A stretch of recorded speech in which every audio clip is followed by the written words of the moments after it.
Raul Jimenez, even with the lost time with his head injury, is a more complete player than Chicharito ever was. And I stand on that, and I will die on that hill.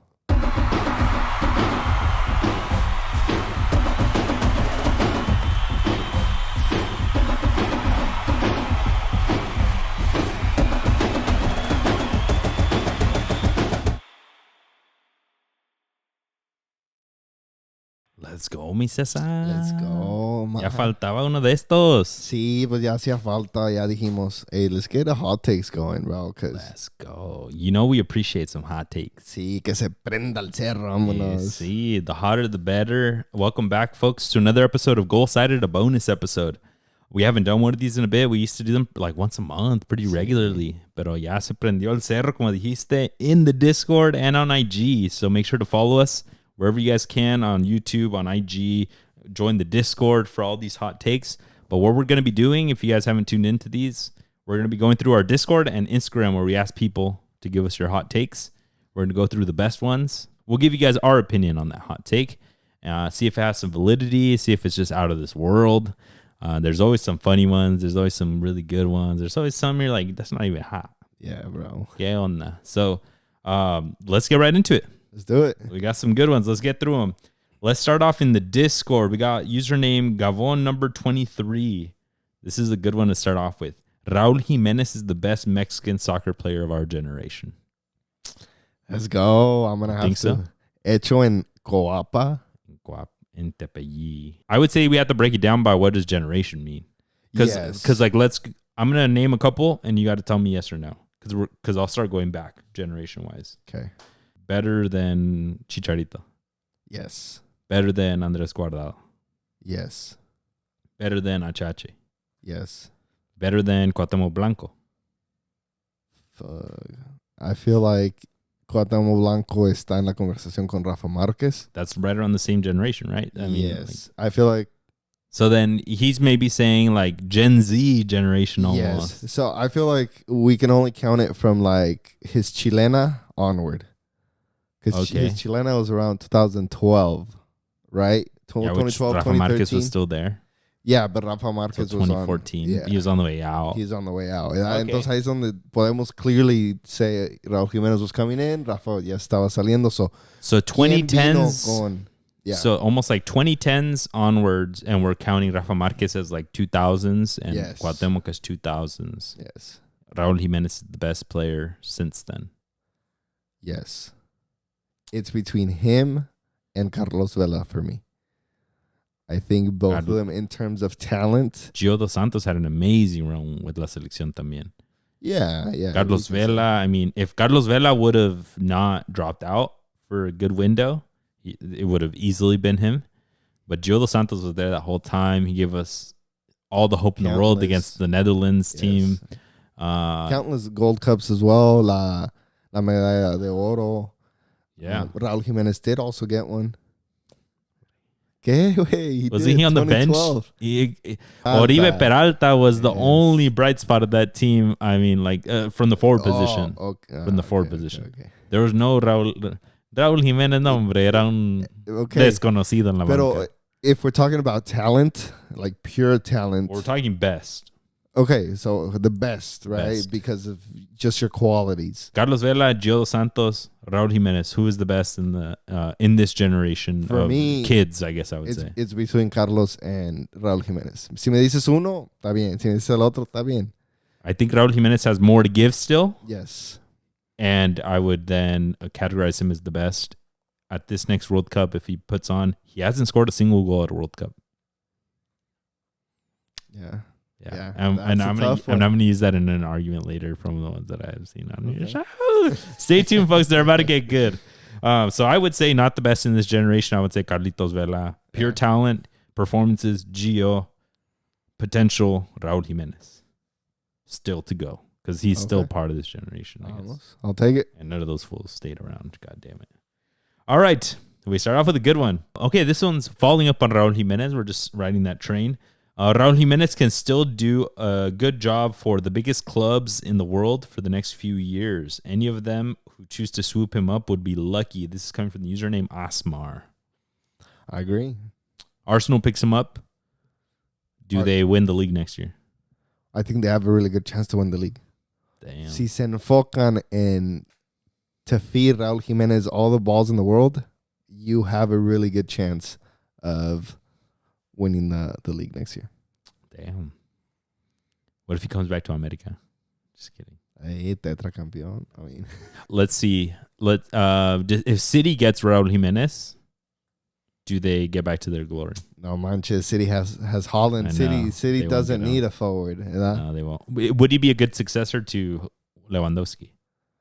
Oof, that's a good one. Even though they're like 2 years apart. It's tough because Raul Jimenez, I feel like Barcelona need a forward, a younger forward than Raul Jimenez. Can he still do the job that Lewandowski's doing? Yeah, he'll still do the job. I could see him going back to Atletico. Yeah. Atletico have, who's their forward right now? Julian Alvarez, but he plays donde quiera, and then Griezmann plays donde quiera around him too. Sorloth is off the bench. Arsenal for me is Arsenal would be a great spot. It'd be a great spot for him because you already have players who can feed you the soccer balls, and you guys need a forward. And he plays with the better. Yeah, he's a great size. He can get involved with play. You don't tell me I've dreamt this so many times. Tiene a City de clientes. I'll see. All right, this is an interesting one. Bitcoin 89 saying Club America won't win the Liguilla this clausura. It'll be someone else. Definitely not. I mean, I don't think that's that hot because there's 17 other teams that could win it. But I mean, you have all the confidence in the world that you guys got it again. Yeah, favorites for sure. Favorites for sure. They've showed it. Leon are probably the close second favorites, pero in the Liguilla, anything can happen. I think we've seen that over and over. You can have a Pachuca turning it on, or a Monterrey that all of a sudden wants to turn it on, or I don't know. It could be anybody from those 8 that move on. No, for sure. Don't forget Chivas. Con todo respeto. Username Romelu Lukaku. Shout out Romelu. Suarez greater than Lewandowski, Benzema, Zlatan. Yes. You put hot fire emoji. Fire emoji. For me, Suarez is really underrated unless you know. If you know ball, you should know that this is a fire emoji. El pistolero. Si te vas a nomás the shiny things. I love Zlatan myself, but I think Suarez with Barcelona was amazing. With Liverpool was amazing. With Liverpool, with Ajax. Ajax. He was a man playing amongst boys. Yes. We're knowing more and more the Dutch league is just not it. Con todo respeto. It's Sunday league compared to the other leagues. But Liverpool. Yeah, if it wasn't for that Steven Gerrard slip, they would have won it on his back. For sure. And then with Barcelona, they got all the glory and he got all the goals. Yeah. Prime Ronaldo, prime Messi in that era, and he was still scoring more goals than both of them. Yeah, no. So he gave it all, including his knees. But let's do a little bit of an exercise from the ones that they say here. Lewandowski, Benzema, Zlatan. Give me a rank. 1, 2, 3. Lewandowski, Zlatan, Benzema. No way. I don't like Benzema. There's a bias there for sure. But. Yeah, no, that I wonder what team you go for. I think Benzema would be the really close number 2 to Suarez. He was so lethal. No. He was grandote, güey, but te hacía de todo también. Benzema? I like him better than Lewandowski. I like Lewandowski better than Benzema. No, I don't care. Lewandowski is un matón. Nato. Nothing for national team. No manches, bro. He's at Poland. Nothing. With the Bayern, hasta yo me meto, güey, y meto goles. With that Bayern that he had. No. The only team that he struggled against was Borussia Dortmund when they started doing okay. But for half of his time in Bayern, I give him a whole bunch of respect because I was a big Dortmund fan when he was there. For half of Benzema's time, he was in the shadows until Ronaldo left. No, hombre, not in the shadows. Doing it with him, the same as El Pistolero as Luis Suarez was doing it. No, Luis Suarez was actually in the ranks. I give Lewandowski huge props for what he did at Dortmund. He was a baller there and killed it with Marco Reus and Götze. Right. I think he carried it over to Bayern and did amazing as well, but he didn't have the same competition when he went over to Bayern. It's just, you're on easy mode on FIFA. And he carried it over. And then you go to Barcelona, and he's low-key mid. He low-key mid. No, man, shit. Low-key mid. That's crazy. But I would say Benzema, Lewandowski, Zlatan.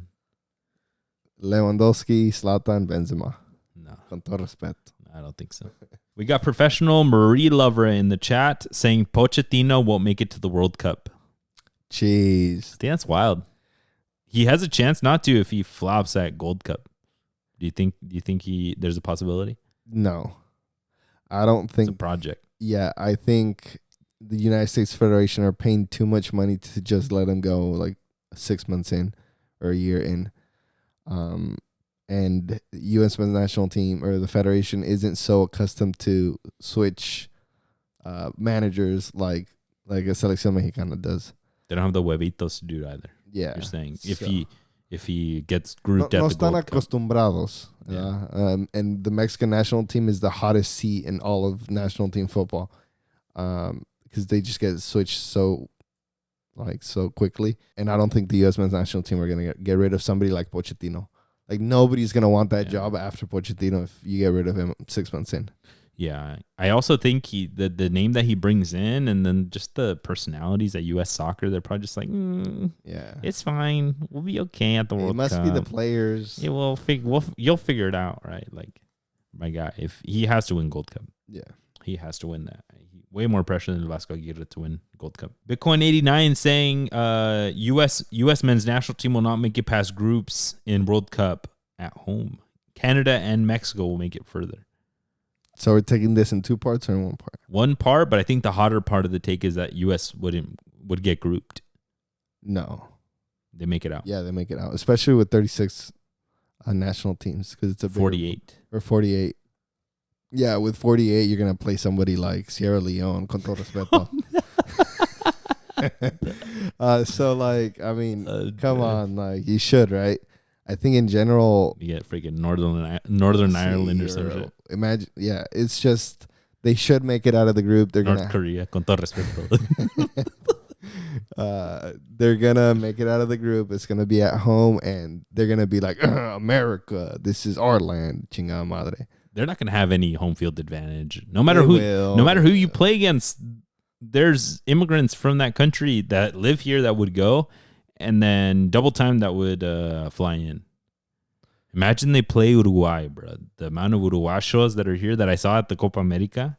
All of a sudden, I'm Uruguayo. All of a sudden, yo también soy saco mi mate. Vámonos, charrua. No, I think a lot of countries that are going to be here at the World Cup are going to be making it their home field, even against the U.S.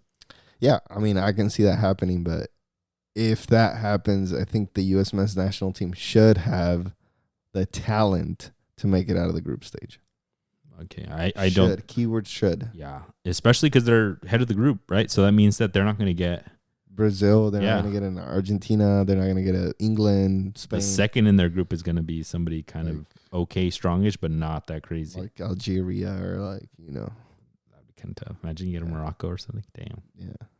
All right, next one coming up. Turtles in the Discord said, if Santi Jimenez were a canterano from America, everyone would hate him. 1,000%. You think so? You don't think so? No. Why is that? Because, I mean... Look how much they hated Henry Martin. But what about Raul Jimenez? Everyone loves him. Pero él es aparte. Because he's good. Because he made that chilena. Because he's good. Yeah, because he made that So then Henry Martin do something good. And, I mean, who's hating Henry? I love Henry.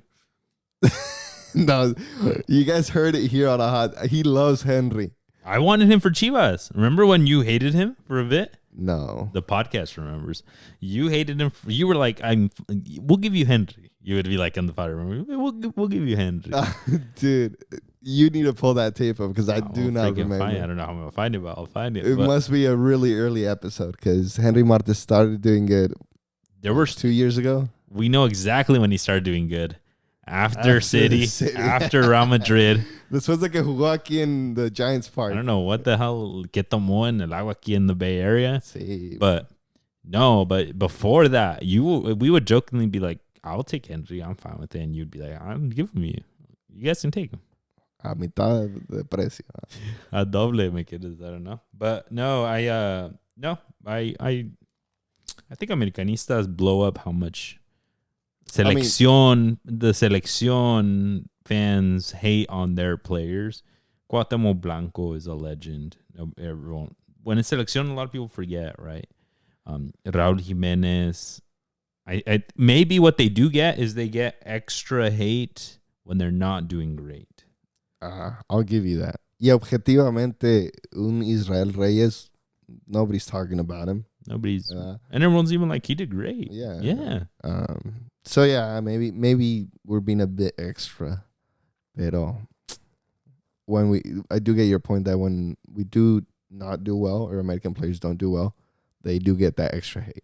And I think maybe that's where this stems from. It's probably just like because Henry Martin didn't get called up in this international window, right? They're probably like, yeah, well, what did Santi do? Yeah. What did he do? He transferred to one of the top institutions in Italian footy, my guy. Yeah. Con todo respeto. But, I mean, I got no hate for Henry. I mean, when they're playing, yeah. But when he's with the selección, I'm like, deserved. Bueno. This one, he's kind of injured right now, so I mean.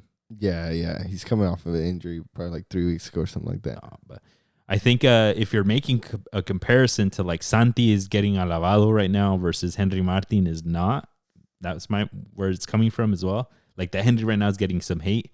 Santi everyone's praising him so much. He's making crazy moves. He's doing well. Top goal scorer in the Eredivisie. So much so that he gets a fat contract over at AC Milan. He's making the moves. And Henry Martin staying in Liga MX. Yeah. If he was in Europe and was at a similar level situation, everyone would be like, one or the other. Yeah, o para la otra vez tráiganme a Henry and we'll see who does better. Yeah, I get that. I'll give you that. No, okay. Santi's doing just fine. Don't bring him instead of Santi. No, what I'm saying is si estaban en los dos en Europa at similar levels. I know, but si Santi no está haciendo bien las cosas, quote unquote, no las está haciendo bien, entonces we would have a leg to stand on and say Henry Martin should also be considered. Yeah, but it's not that way. But it's not like so that. All right. This one's coming from Cesar. It's actually coming from our boy over here. This one's going to be good. Back on the Raul Jimenez hype on here. Raul Jimenez, even with the lost time with his head injury, is a more complete player than Chicharito ever was. And I stand on that, and I will die on that hill. What do you think? No way. I'm just kidding. No, because the key word here is complete player. Complete player, yes. He's more complete player than Santi is, right? But in a certain point, maybe 6 months ago, we were all saying, but Santi is the better striker right now. He's the hotter, like in the better moment. Chicharito, I think, had his... like if we're talking peaks, if we're talking like a line graph, Chicharito had these crazy freaking peaks. Yeah. Champion with the United, super sub with the United, talisman with the selección against France. Like put him in, te va a resultar. And then máximo goleador de la selección mexicana. Yeah, we can't forget that. And doing it in good moments. And then with Real Madrid has like another little big scoop. Bayer Leverkusen, another little big scoop. West Ham, another like a way smaller one, but like a good one. They're higher than Raul Jimenez's peaks because of the situations. Wolverhampton's not that great. Fulham's not that great. Selección, he needs a bigger moment. But Raul Jimenez throughout that whole time, if we're talking quality, talent, is much higher. Yeah. And I think if he didn't have that head injury, I think Raul Jimenez was destined to go to one of the top clubs and have similar accolades to what Chicharito did. I think Chicharito in general was un matón del área, que Real Madrid wanted him. And I thought it was kind of unfair that he didn't end up getting to stay at Real Madrid. But I think overall, if we look at what Raul Jimenez was doing before that hip injury, he was destined to just do really well. And Raul Jimenez is also a play him 90 minutes plus extra time. Yeah. Whatever minute there is, play him. And Chicharito was like situational, depending on the lineup, the formation. Put him in the last 20 minutes, y te va a resultar. And at West Ham, for example, era un equipo de media tabla para abajo. So if he didn't have the players around him, he wouldn't be as prolific of a goal scorer. Contrary to what we saw from Raul Jimenez, where he got a newly promoted Wolves first or second year, and he was having them at the mid-table. Really players who were essentially championship players. Yeah. So we saw a there's a big difference in both of their playing styles. So that's why I think if those 2 years were given back to Raul Jimenez, his peak would have been much higher. Yeah. I can align with that. I think he would be good. I don't know if he would make the glory of being on Real Madrid. Yeah. Maybe not even. I mean, maybe this United now. Yeah, sure. But like if he like Liverpool, I don't know. But that's why we mentioned in our previous pod, maybe Arsenal, right? And then help them like kind of the underdogs, but that are up there, like for and example, trying to get them to the title. You just said Liverpool. You're gonna tell me that Raul Jimenez isn't better than Darwin Núñez? but that's why Darwin doesn't start. Or is he better than Gakpo? Gakpo's injured now, but can you see him battling it out? I could see him battling it out, but that's like battling it out to get onto the roster, which I think those coaches like what Darwin Núñez gives and what Cody Gakpo gives more than Raul Jimenez. But I do think, I mean, I love Raul Jimenez. I think he's more of a pure 9 than both of those guys. Darwin misses. No, hombre, no le pega al agua de un barco, güey. I'm dead.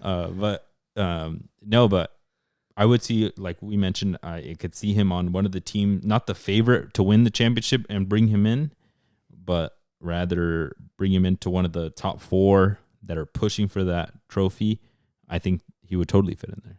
Yeah. But I do got to say, Chicharito had the bigger moments. Chicharito had more glory, has done more for La Selección de Mexico in big moments than Raul. But I'm expecting Raul to have big moments at this next World Cup. But I think overall, like we mentioned before, Raul, no goals in World Cup. Yeah. No goals against really anybody of name with the Selección. Eso es lo que le falta. Yeah, esos 2-3 años le robaron mucho, and hopefully he has this World Cup to prove us that he was able, had always been able to score against these big teams. Yeah, because right now he's writing a great story. He just needs the better opponents, because right now we're remembering him as the Chilena guy. Yeah. Right, and he's got to be the... we went up against Netherlands in the knockout round, and I put the goal away to put us through. Yeah.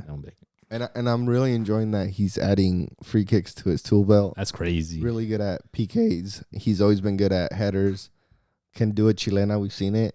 Like, he's definitely completo, más versatile. I think that's it from Discord. So let's move it on to Instagram. What do you got for us? Shout out to you guys. We're going to start off with El Chief, a regular in the Hot Takes episodes. Dice, HH was a better player when he was ugly. Hi. I'm dead. Moving it on. No, what do you got with that? Hot emojis all the way. You think he was better when he was ugly? See, is when he won the Olímpico. Yeah. He was trying. They try harder, right? Because they're ugly. They don't got to worry about their physical appearance. They gotta get that bread, so they gotta, try their best. Yeah, and they're not like de no se peina, no se. And no se maquilla. Porto was HH's his best time. Porto, and then that 1 to 2 years he was at Atletico de Madrid. Hella feo and shit. Yeah. Atletico is when he got it done, huh? Yeah. He got the pretty boy Argentinos at Atletico, and they're like, hey, fix your shit up, dog. Hey, de Pablo, ¿dónde vas tú? I know, huh? Simeone. No, hombre. But me up. I agree. When he was Orejon, yeah. No, hombre, those things were aerodynamic, probably. That's what it was. He had radar on that shit. 2014 World Cup, acuérdate. HH. No, I had all the confidence in the world in the mid with him there. I was like, yeah, against Croatia, against Brazil that game, Cameroon, of course, también. Like nobody's gonna get by him. No. What do you got? Next one, dice, if Cabañas never got shot, he would have had a better career than Chicharito. Jesus Christ. Va el compa el Victor 5.0. That's kind of wild. What do you think? This one's a wild take because I feel like I was still pretty young. I was like 10 years old or so. I mean, I was around. Cabañas was a freaking una bestia en la Liga de México, unstoppable. Yeah. But chonchito y todo, pero he was... ¿Qué le hicieron el tamal, no? Yeah, I don't remember. Yeah, in Liga MX in Paraguay, what I've seen, he was destined. He was gonna be ready for that Paraguay squad in 2006. ¿Te acuerdas? Mm-hmm. Where Paraguay did well. I think they went to like the semis or were like one goal off of going into the semi, something like that. So Cabañas was definitely like the next one to move to Europe or to like break out. My big question would be if his game would transition to Europe, because it's kind of hard to draw that parallel as good as Chicharito with the player that didn't get to go to Europe. Yeah. But I mean, you look at Salvador Cabañas y como que te recuerda un poco a un Sergio Agüero. Yeah. Donde Matón que can have that link-up play, but can also do it by himself, and would just find a way to score. That's why the biggest piece that can like help your argument that he would is the play that he did with Paraguay. He was just as good of a killer there. Yeah. But we would have loved to have seen it in Europe, because in Liga MX, I mean, there was a lot of killers in there, extranjeros that come in, but Europe is a whole different ball game. Yeah. I would have to say Chicharito's legacy, we got to respect it. We can't be saying somebody that never went would have been better. I'll give you that. The only one I'll give is Cardoso. That fool should have gone to Europe and he se hubiera hecho rey del mundo. Yeah. Jay Canchola _03 says Maradona isn't a top 10 player of all time. I'm going to have to give you ice cubes on that. He's definitely in the top 10. That's wild. Top 5, I would even say. He's top 3 for me, and he might not even be 2 or 3. Yeah. I think Maradona just was so good with his feet, was so good with the ball. Como si nada. Movía el balón como quería. I mean, I would like to know why. Why is he not? I mean, I get it. I mean, but he's probably throwing names in there that like are great, but like nobody has them in their conversation for even top 3. Like con todo respeto, mi ídolo, Thierry Henry. But he's probably like, yeah, Thierry Henry is up there, man. Or like he'd probably be like, no, yeah, like I don't know, like Dennis Bergkamp, or like I don't know, he'd be like Johan Cruyff, or he'd be like Ronaldinho. Yeah, he'd be like throwing out some kind of wild names like that Cardoso or something like some kind of crazy El Michael Gonzalez, something like that. But like, just doesn't check out. Yeah. He needs to be in your top 5. He needs to be in your top 3. Yeah, I agree with you there. Braden _Chipman. Arsenal will decline soon. What do you think of that? No way. This Arsenal is built off the back of that shitty early teens years where con Koscielny they were still in Champions League somehow, and they were doing terrible in league and terrible in Champions League. I think the moment that they're at right now is a rebuild of the org. They're financially supposedly picking it up. I think this is for the long haul for a good while. In the near future, I don't see Arsenal falling out of the top 5. If they're mid-table, I'm going to be really surprised, because Manchester United has been for so long just struggling, and I feel like this season's their only season that they've been so low.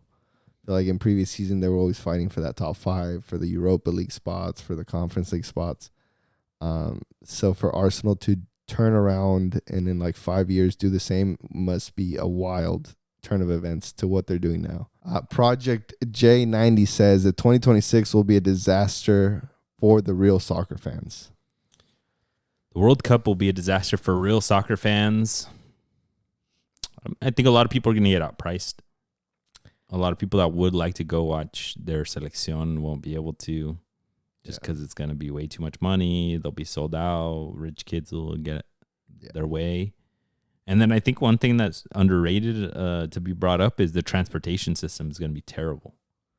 Yeah, and I mean, even like the product on the pitch is going to be tough to watch, because not tough to watch, but it's going to be different than what we're used to, because it's going to be 48 teams. It's like, I mean, there's good and bad to that, because like imagine you're an Ireland fan, and there's a possibility that they actually get in. Scotland, like there's like they can make it. Venezuela to their first ever World Cup. There's a possibility. El Salvador. Imagine you somehow make that happen. They didn't start off so well. So. I know, but like, those are going to be great for soccer fans, especially people that live here, right? Yeah.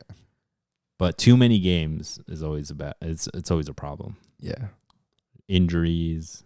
Imagine you go to your game and Rafinha gets hurt or something. No, that's terrible.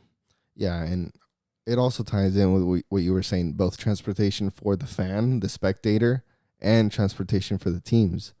Like, how are they going to be able to go in and out of stadiums, travel the long distances that, the U.S. is so big that something that World Cups haven't seen. I guess maybe Brazil is the closest one because they're also a pretty big country. Russia seemed to be only on one side of Russia. But I think in general, it's going to be logistical wise for everybody. It's going to be really interesting to see if it's even going to be an enjoyable experience for all parties.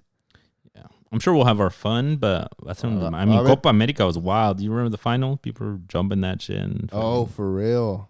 Right. I mean, and when I went to Vegas, it was 1,000 degrees. So, how much was that ticket? If you don't mind putting $250, I think. Oh, so not too bad. Yeah, but I mean, those were like. What, quarterfinal at that point? Yeah. And in Vegas. It was not. Last one that I have says by Melo Hype 529, Charlie Rodriguez is by far the worst selección call-up in recent times. Had to be a Charlie Rodriguez one to bring us on home. What do you think? Yes. The worst one of all time? Or the recent times. El Chiquis Garcia, do you remember that in 2006 when El Vasco, when La Volpe brought his freaking yerno? Yeah, but that's not recent. Instead of Cuauhtemoc, that was like 10 years ago. That was 20 years ago. So Cuauhtemoc Colbofo, one of them, no? No, instead of Cuau, he didn't take him that one, and then Cuau came back 2010, right? Ándale. No, but. Charlie he gets bagged on too much. I personally don't like him. I think he's up there with Orbelín Pineda. Like, personally, you don't like him? I've never met the dude, but if I did, I don't think I would. I mean, then fight for Orbelín Pineda. I mean, you don't like that either. I feel like there's got to be worse ones. There probably is players that have been called once or twice, but players that have been consistently called that we can consistently say that they did not have a good game. They did not have an impact on the game. So why even bring him? I think he's the first one that jumps into mind. He had a good Nations League. Yeah, but I mean, he's been with La Selección for like, what, the past 20 games. Dime un juego que digamos, ese pinche Charlie, sí. Canada. Pinche juegazo. He did good against Canada. Okay, one, ¿verdad? That's what you said. I don't know. Su mamá sabe, yo creo, yo no. Por eso te digo. No, but I mean, because there's the one-offs like Andrés Sanchez, the goalkeeper from San Luis, right? Pa' que me lo trajeron. Yeah. Right there. Everyone hated Julio Gonzalez being there. No, I mean, the players that get the one-offs, I guess it's always crappy. But yeah, you're shot and then you don't do well, and then they never call you again. Yeah. But no, yeah, Charlie, I guess we got one side Charlie hate, one side Charlie sympathizer. Like, hey, cálmense con mi Charlie. No, folks, but we hope that you guys love that. Jump into our Discord so you guys can give us your hot takes. Tell us your hot takes in the comments below. And don't forget to subscribe, and we'll talk to you guys soon. Peace, guys. Peace.